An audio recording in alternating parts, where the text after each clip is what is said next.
विधानसभा चुनाव के आज के इस चुनावी सभा में उपस्थित भारतीय जनता पार्टी बिहार के पूर्व अध्यक्ष लोकप्रिय सांसद माननीय गोपाल नारायण सिंह जी, पूर्व सांसद श्रीमती पुतुल कुमारी जी, साध्वी लक्ष्मी माँ जी, भारतीय जनता पार्टी के लोकप्रिय प्रत्याशी सुश्री श्रेयसी सिंह जी, भारतीय जनता पार्टी के जिला के अध्यक्ष श्री कन्हैया कुमार जी, जदयू के जिलाध्यक्ष श्री शंभू शरण जी, जिलाध्यक्ष हम मोहम्मद समीर उद्दीन जी, जिला प्रभारी कुमार पाणे जी, जदयू के वरिष्ठ नेता श्री ब्रह्मदेव रावत जी, प्रकाश कुमार भगत जी, स्वामी ओम भारती जी, आज के इस कार्यक्रम में उपस्थित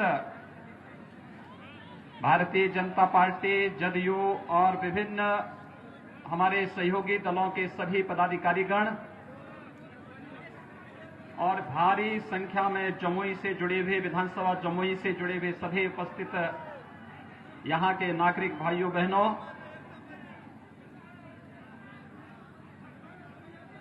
मैं इस पौराणिक धरती को नमन करता हूं जो उत्साह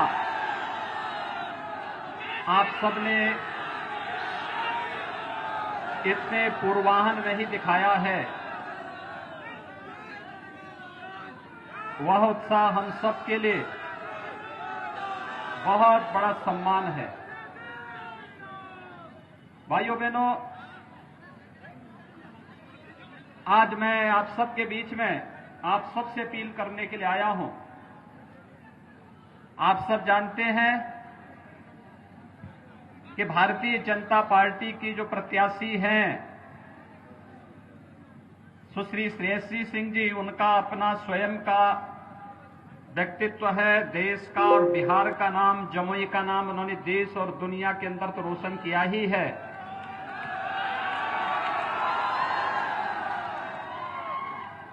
लेकिन उनके पूज्य पिता राजा दिग्विजय सिंह जी लोकप्रिय सांसद के साथ साथ भारत सरकार में मंत्री भी रहे थे और मंत्री के रूप में उन्होंने बिहार के विकास के लिए, भारतीय रेल के विकास के लिए जो कार्य किया वह भूतपूर्व है। आज वे हमारे बीच में नहीं है, मैं उनको विनम्र श्रद्धांजलि अर्पित करता हूं और आप सबसे यही अपील करने के लिए मैं आया हूं कि अपने बिहार की इस बेटी को पूरे सम्मान के साथ उनके पूज्य पिता के नक्शे कदम पर चलने के लिए, विकास के लिए जिस समर्पण भाव के साथ उनके पूज्य पिता ने, उनकी पूज्य माता ने उन्हें विकास के लिए, बिहार के उत्थान के लिए जो संस्कार दिए हैं, उसमें बिहार के और खासतौर पर जमुई विधानसभा क्षेत्र की जनता का मोहर लगना चाहिए। ये अपील करने के लिए मैं आज आपके बीच में आया हूं। भाइयों बहनों, हम सब जानते हैं कि चुनाव, बिहार विधानसभा का चुनाव ऐसे समय में हो रहा है जब पूरी दुनिया वैश्विक महामारी कोरोना से जूझ रही है। कोरोना एक संक्रमण है। आपने कल देश के आदरणीय प्रधानमंत्री श्री नरेंद्र मोदी जी का देश के नाम संदेश सुना होगा। उन्होंने एक ही बात कही, जब तक दवाई नहीं तब तक ढिलाई नहीं। यानी जब तक दवा या वैक्सीन हमारे पास आ नहीं जाती है, तब तक हमें कोई लापरवाही नहीं करनी है। और मुझे लगता है कि यहां पर आयोजकों ने बड़े मैदान में आयोजन किया है और पर्याप्त प्रयास किया है कि किसी न किसी रूप में हम इसका पालन करें, सोशल डिस्टेंसिंग का भी पालन करें। और मेरा आप सबसे अपील भी होगा कि हम मास्क भी जरूर लगाएं, एक दूसरे से मिलते हुए, एक दूसरे के साथ जब चल रहे हो तब भी हम लोग सोशल डिस्टेंसिंग का, 2 गज की दूरी का पालन करें, मास्क जरूर लगाएं, क्योंकि बचाव ही इसका वर्तमान में सर्वोत्तम उपाय है। यह अपील आप सबसे, मैं विनम्र अपील आप सबसे भी कर रहा हूं। हम सब जानते हैं पिछले 7 महीने से पूरा देश कोरोना से जूझ रहा है।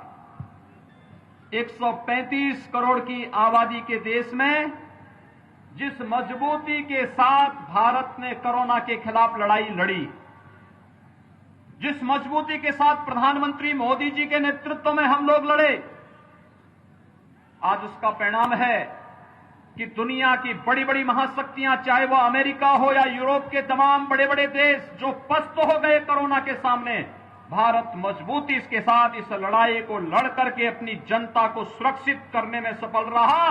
प्रधानमंत्री मोदी जी के प्रति हम इसके लिए आभार व्यक्त करते हैं। जनता जनार्दन ने जो अभूतपूर्व सहयोग प्रधानमंत्री की अपील पर किया, ये अपील देश को बचाने का था, जनता को बचाने का था, गरीब को बचाने का था, समाज के विभिन्न तबके को बचाने का था। और इस महामारी के दौरान भी जब दुनिया सोच ही रही थी क्या करना है, प्रधानमंत्री मोदी जी ने लॉकडाउन की घोषणा की और लॉकडाउन के साथ ही गरीब कल्याण पैकेज की घोषणा भी कर दी। भाइयों बहनों, मुझे आश्चर्य होता है, पिछले लगातार अप्रैल माह से हर गरीब को मुफ्त में राशन देने की व्यवस्था प्रधानमंत्री मोदी जी के कारण देश के अंदर प्रारंभ हुआ। रसोई गैस का निःशुल्क सिलेंडर मिलेगा, इस दौरान वह भी संभव हो पाया।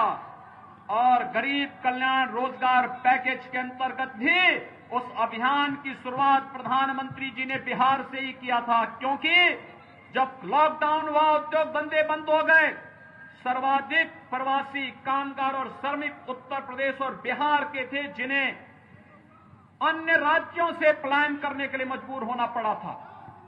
भाइयों बहनों, जब उत्तर प्रदेश से बिहार के लोग, झारखंड के लोग उत्तर प्रदेश से चलते थे, तो मैंने कहा भी भले ही महाराष्ट्र के अंदर और दिल्ली के अंदर उनके साथ कुछ व्यवहार जो भी हुआ हो, लेकिन उत्तर प्रदेश के अंदर आएंगे, हमारे मेहमान होंगे, उनके लिए गर्म पानी की व्यवस्था, उनके लिए वाहन की व्यवस्था, उनके लिए रहने की व्यवस्था, उनके लिए भोजन की व्यवस्था और उन्हें उनके घरों तक सुरक्षित पहुंचाने के लिए उत्तर प्रदेश परिवहन निगम की बसें मुफ्त में यह व्यवस्था देगी। यह कार्य उत्तर प्रदेश के अंदर हम लोगों ने किया। ये हमारी ड्यूटी थी, क्योंकि बिहार की जब हम बात करते हैं तो बिहार का मतलब हमारे लिए मां सीता का मायका हो जाता है।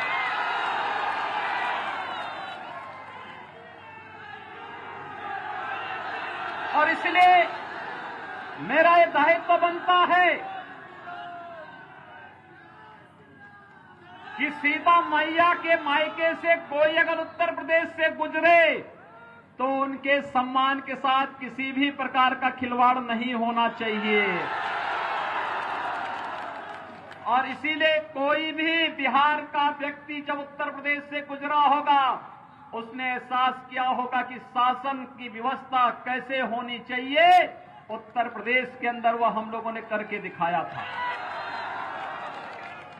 भाइयों बहनों, आपने देखा होगा, मैं कल भी बिहार में था और बिहार में मैं कल एक नेता का भाषण सुन रहा था। वो कह रहे थे हम लोग इतने लाख लोगों को नौकरी दे देंगे। आश्चर्य होता है मुझे। पूछना चाहिए, एक प्रश्न पूछिए कि 15 वर्षों में कितने लोगों को नौकरी दी थी। आज जो राशन मोदी जी के कारण और नीतीश कुमार जी के नाते आपको प्राप्त हो रहा है, गरीबों को प्राप्त हो रहा है। आखिर ये राशन लालू जी के शासनकाल में गरीब को क्यों नहीं मिल पाता था? यानी जिन लोगों ने गरीबों का राशन तो खाया ही खाया, मूक जानवरों का चारा भी खा दिया है, उन लोगों से आप उम्मीद करते हैं रोजगार देंगे? भारतीय जनता पार्टी के लिए देश ही परिवार है। आपने देखा होगा जब बिहार की बेटी सुश्री शेषी सिंह जी यहां पे बोल रही थी, उन्होंने अंत में अपने भाषण के अंत में कहा, सर्वे भवन्तु सुखिनः सर्वे सन्तु निरामया, यानी सबका साथ सबका विकास। यही भाव है इसके पीछे। हमारे लिए पूरा देश परिवार है, हमारे लिए देश हित सर्वोपरि है। लेकिन भाइयों बहनों, आप ये भी देख रहे होंगे बहुत सारे लोग ऐसे हैं जिनके लिए परिवार ही पार्टी है और पार्टी ही देश है, इसके सिवाय वे बाहर देख ही नहीं सकते। आपने देखा होगा राजद के पोस्टर में 4 लोग एक ही परिवार के हैं, 5वें किसी का कोई चित्र नहीं। रघुवंश बाबू ने ये बात अपने अंतिम समय में कह दी थी। जीवन भर समाजवादी रहे बाबू रघुवंश प्रसाद सिंह जी ने ये बात कह भी दी लालू जी को कि आपके यहां तो लालू जी आपकी फोटो, राबड़ी देवी जी की फोटो और आपके दोनों पुत्रों के फोटो के अलावा 5वें की फोटो क्यों नहीं आती है आपके यहां? और यही तो मैं कहना चाहता हूं भाइयों बहनों, ये लोग देश के बारे में नहीं सोच सकते, बिहार के बारे में नहीं सोच सकते। अगर सोचा होता, कांग्रेस ने, राजद ने, इन लोगों ने देश के बारे में, समाज के बारे में सोचा होता तो हर गरीब को मकान मिल लिया होता। इनके शासनकाल में हर गरीब को मकान मिला होता, हर गरीब को इनके शासनकाल में ही रसोई गैस के सिलेंडर मिल गए होते, हर गरीब को विद्युत के निःशुल्क कनेक्शन मिले होते, हर गरीब को 5 लाख रुपए की जो आयुष्मान भारत की स्वास्थ्य बीमा की योजना प्रधानमंत्री मोदी जी के कारण आज मिल रही है, ये योजना उन्हीं के समय में मिल गई होती। इन लोगों के पास विकास की कोई सोच नहीं थी। ये लोग विकास नहीं चाहते थे, गरीबों का उत्थान नहीं चाहते थे।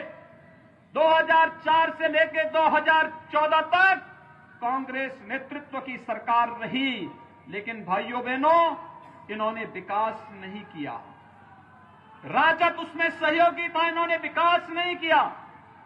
लेकिन एक एक घोटाला पे घोटाला होता गया, देश को बेचने की स्थिति में इन लोगों ने पहुंचा दिया। 2014 में हम देश की जनता का अभिनंदन करते हैं जिन्होंने प्रधानमंत्री के रूप में मोदी जी का अभिषेक किया और मोदी जी ने आने के बाद पूरे देश के अंदर योजनाएं देनी प्रारंभ की, बिना भेदभाव के मकान दिया। जब मोदी जी ने मकान दिए देश के अंदर, पिछले 6 वर्ष के दौरान 3 करोड़ से अधिक गरीबों को एक एक आवास मिला है। 8 करोड़ से अधिक लोगों को रसोई गैस का निःशुल्क कनेक्शन उपलब्ध कराया गया है। 4 करोड़ गरीबों को निःशुल्क विद्युत के कनेक्शन उपलब्ध करवाए गए हैं। 50 करोड़ लोगों को 5 लाख रुपए सालाना आयुष्मान भारत का स्वास्थ्य बीमा का कवर दिया गया है। ये जो योजनाएं 12 करोड़ किसानों को प्रधानमंत्री किसान सम्मान निधि का लाभ दिया गया है। ये जितना लाभ दिया गया है, क्या किसी की जाति देख करके, किसी का मत और मजहब देख करके किया गया? नहीं, जो गरीब था उसको दे दिया बिना भेदभाव के। यही है सबका साथ और सबका विकास। कोई भेदभाव किसी के साथ नहीं किया, सबको देंगे, सबका साथ और सबका विकास करने के भाव के साथ प्रधानमंत्री मोदी जी ने अपनी योजनाएं चलाई और योजनाओं का लाभ गरीब को, गांव को, किसान को, नौजवान को, महिलाओं को, समाज के प्रत्येक तबके को देने का कार्य किया। भाइयों बहनों, जो भारत का हितैषी है वह हर व्यक्ति आज प्रधानमंत्री मोदी जी के साथ कदम से कदम मिलाकर के चल रहा है, क्योंकि देश का गरीब जानता है कि प्रधानमंत्री मोदी जी उनका हित कर सकते हैं। देश का किसान जानता है कि प्रधानमंत्री मोदी जी ही उसके हकों का, उससे उसका हक दिलाने का कार्य कर रहे हैं। देश की माताएं और बहनें समझ रही हैं कि प्रधानमंत्री मोदी जी के कारण ही आज उन्हें सम्मान मिल रहा है, और देश का नौजवान भी जान रहा है कि देश में नौजवानों का हित भी प्रधानमंत्री मोदी जी के कारण ही सुरक्षित है। कांग्रेस क्या कर रही है? अभी कांग्रेस के एक नेता का बयान आपने पढ़ा होगा, सुना होगा। वह पाकिस्तान की तारीफ कर रहे हैं। इस समय दो ही लोग पाकिस्तान की तारीफ करते हैं, या तो राहुल गांधी या ओवैसी। मान रहे हैं ना? क्या इन दोनों से देश के हितों की कोई कल्पना आप करते हैं क्या? क्या ये देश का हित करेंगे? इसीलिए लोग क्या बोलते हैं उन्हें?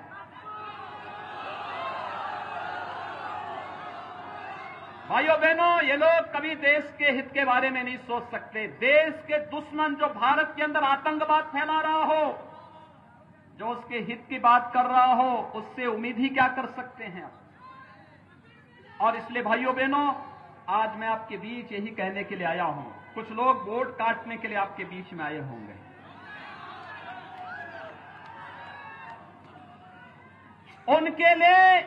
उनके लिए देश का हित नहीं, उनके लिए बिहार का हित नहीं, उनके लिए स्वयं का हित महत्वपूर्ण है। ऐसे लोगों को राजनीति में रहने का कोई अधिकार नहीं होना चाहिए। राजनीति से उन्हें एकदम जनता जनार्दन को चाहिए। लोकतंत्र में जनता जनार्दन का स्वरूप है, और जनता को चाहिए कि ऐसे लोगों को अपना जनार्दन का स्वरूप दिखा करके राजनीति के हाशिए में फेंकने की आवश्यकता है। प्रधानमंत्री मोदी जी ने जब 2019 में दूसरी बार प्रधानमंत्री पद की शपथ ली, तब प्रधानमंत्री मोदी जी ने कुछ बात कही थी।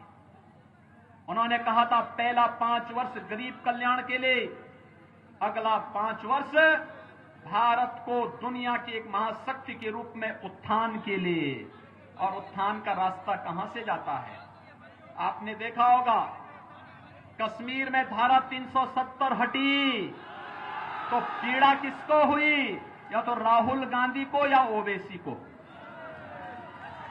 कश्मीर में धारा 370 हटनी चाहिए थी कि नहीं हटनी चाहिए थी?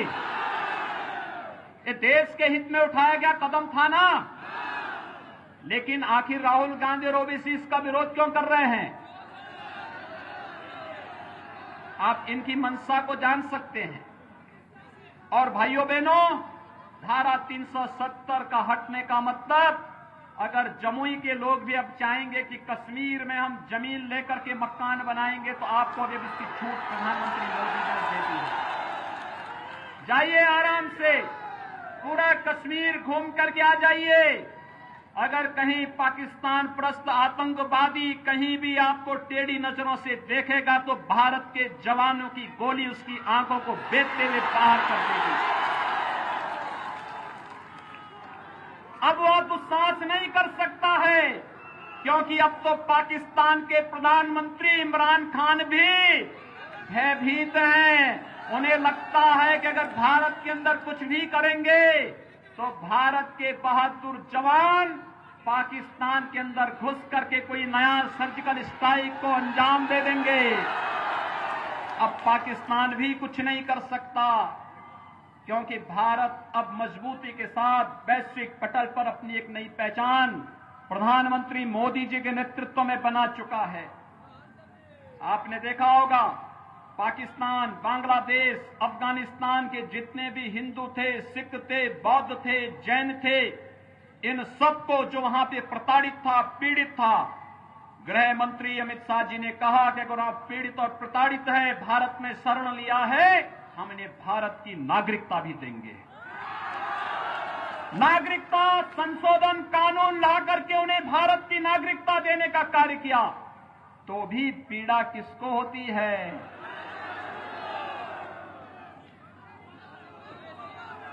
और पिछली बार लोकसभा चुनाव में जब मैं बिहार आया था तो बिहार के लोग मुझसे एक बात पूछते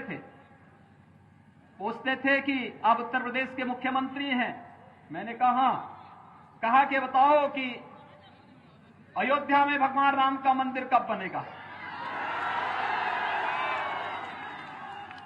उस समय मीडिया से जुड़े हुए कुछ लोग मुझसे पूछ रहे थे कि आप लोग कहते हैं कि मंदिर वहीं बनाएंगे, लेकिन क्या तारीख भी बताएंगे?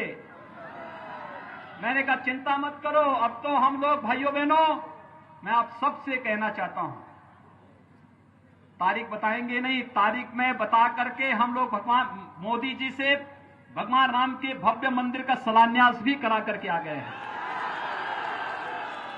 भव्य मंदिर का निर्माण अयोध्या के अंदर चल रहा है। 492 वर्षों की कसक को मोदी जी ने पूरा करते हुए अयोध्या में भगवान राम के भव्य मंदिर के निर्माण का कार्य भी प्रशस्त कर दिया है। और इसलिए भाइयों बहनों, आज मैं आप सबसे कहने के लिए आया हूं, कोरोना कालखंड था, मैं नहीं तो बिहार के हर विधानसभा क्षेत्र से और हर गांव से लोगों को बुलाने वाला था अयोध्या। क्या आप आइए अयोध्या में भगवान राम की यश और कीर्ति के अनुरूप उनका भव्य मंदिर का निर्माण भी होगा और प्रधानमंत्री मोदी जी के नेतृत्व में भारत दुनिया के अंदर इस यश और कीर्ति को कोने कोने में पहुंचाने का कार्य करेगा। इसमें कोई संदेह किसी को नहीं होना चाहिए। और यही अपील करने के लिए आ रहे हैं कि प्रधानमंत्री मोदी जी को मजबूती प्रदान करने के लिए आवश्यक है कि भारतीय जनता पार्टी और सहयोगी दलों के नेतृत्व में जो चुनाव बिहार विधानसभा का लड़ा जा रहा है, इसमें भारतीय जनता पार्टी और सहयोगी दलों के प्रत्याशी भारी बहुमत से चुनाव जीत करके जाएं। भाइयों बहनों, यही अपील करने के लिए आज हम सब आपके बीच आए हैं। और मैं आपसे यही अपील करने के लिए आया हूं, आपके लिए तो दोहरे फायदे हैं। एक, राजा दिग्विजय सिंह जी की सुपुत्री को यहां से आप भेजेंगे, वह स्वयं भी एक शूटर है और राष्ट्रीय और अंतर्राष्ट्रीय स्तर पर बिहार को, जमुई को एक नई पहचान दिला रही है। उनकी माता जी भी सांसद थी, मैं भी तब भी संसद में था। उनके पूज्य पिताजी जब सांसद थे और मंत्री थे, तब भी मैं भी सांसद था। वास्तव में विकास की जो सोच उनकी थी, उस विकास की विरासत को आगे बढ़ाने के लिए आप सबसे अपील करने के लिए विशेष रूप से मैं आज आपके बीच में यहां पर आया हूं। आप सबसे मेरी अपील है कि बिहार विधानसभा का जो चुनाव हो रहा है प्रथम चरण में 28 अक्टूबर को कमल चुनाव चिन्ह पर सुश्री श्रेयसी सिंह जी को भारी मतों से चुनाव जिताने की आप सबसे अपील करने के लिए मैं आज आपके बीच में यहां पर उपस्थित हुआ हूं। इतने भारी संख्या में आप लोग हैं, आप सबसे मैं दो ही अपील करूंगा। एक, यहां पे युवाओं की संख्या ज्यादा है और जो संख्या युवाओं की है, ये संख्या ज्यादातर लोगों के हाथों में स्मार्टफोन भी है। अपने फोन को पहले तो एक काम करना कि यहां से जाएंगे चुनाव प्रचार करने के बाद स्नान करके, और इस बात को जरूर ध्यान में रखेंगे कि हम लोग 2 गज की दूरी और मास्क जरूरी के इस मंत्र का पालन करेंगे। दूसरा, मोबाइल फोन लेकर के जमुई विधानसभा क्षेत्र के प्रत्येक परिवार के प्रत्येक सदस्य का फोन नंबर लेकर के और अपने स्तर पर कोई आपका मित्र होगा, कोई नातेदार होगा, कोई रिश्तेदार होगा, कोई शुभचिंतक होगा, उन सबके घर घर में जाकर के भी और मोबाइल फोन से भी अपील करना है। अपील करिए भाजपा को जिताने की। बिहार के अंदर भी जहां भारतीय जनता पार्टी जदयू गठबंधन के प्रत्याशी हैं, उनको जिताने की प्रयास होना चाहिए। भारी बहुमत से चुनाव जीत करके जाएंगे। बिहार को फिर से कुशासन की ओर नहीं आने देंगे। विकास और सुशासन का बिहार का मॉडल, इसे आगे बढ़ाने का कार्य करेंगे।